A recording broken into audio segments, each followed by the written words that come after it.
আমরা সীমান্তের পুশিন সম্পর্কে একটু জানবো। বাংলাদেশ সীমান্তে ভারত সরকারের পুশিনের চেষ্টা চলছেই, যেটি আমরা বাংলাদেশ সীমান্ত থেকে তথ্য জানছিলাম সহকর্মীদের কাছ থেকে। এই পর্যায়ে আমরা পশ্চিমবঙ্গের থেকে তথ্য জানতে চাই। আমাদের সহকর্মী সুজিত দুয়ারি আমাদের সঙ্গে যুক্ত হচ্ছেন। সুজিত, সীমান্ত পরিস্থিতি নিয়ে বিএসএফ বিজিবির যেই বৈঠক, সে বিষয়ে আসলে কি তথ্য আপনার কাছে আছে? ভারতের সীমান্তের কি পরিস্থিতি সেটিও জানাবেন।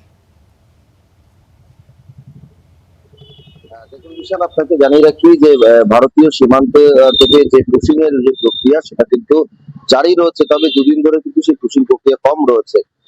তবে ইতিমধ্যে আপনি জানেন যে নয়াদিল্লিতে কিন্তু সেখানে বৈঠক চলছে বিএসএফ এবং বিজেপির তরফে। সেখানে এই সীমান্ত সুরক্ষার বিষয় নিয়ে যেমন আলোচনা হচ্ছে, তেমনি পুশিং সংক্রান্ত বিষয় নিয়ে আলোচনা করা হচ্ছে। কারণ বাংলাদেশের তরফে বারবার করে বলা হচ্ছে যে এই যে যাদেরকে ভারত থেকে পাঠানো হচ্ছে তারা প্রত্যেকেই বাংলাদেশি নন, অর্থাৎ বাংলাদেশি তথ্য তাদেরকে যাচাই না করেই পাঠানো হচ্ছে।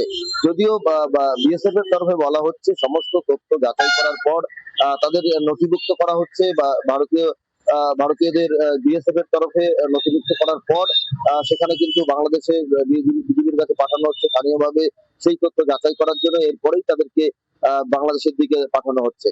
অর্থাৎ বাংলাদেশি যদি নাগরিক সে দাবি করে এবং সে সপক্ষে যদি তার কোনো প্রমাণ থাকে, অর্থাৎ নাগরিকত্বের যদি কোনো প্রমাণ থাকে, সেক্ষেত্রে তাদেরকে বাংলাদেশের দিকে পাঠানো হচ্ছে।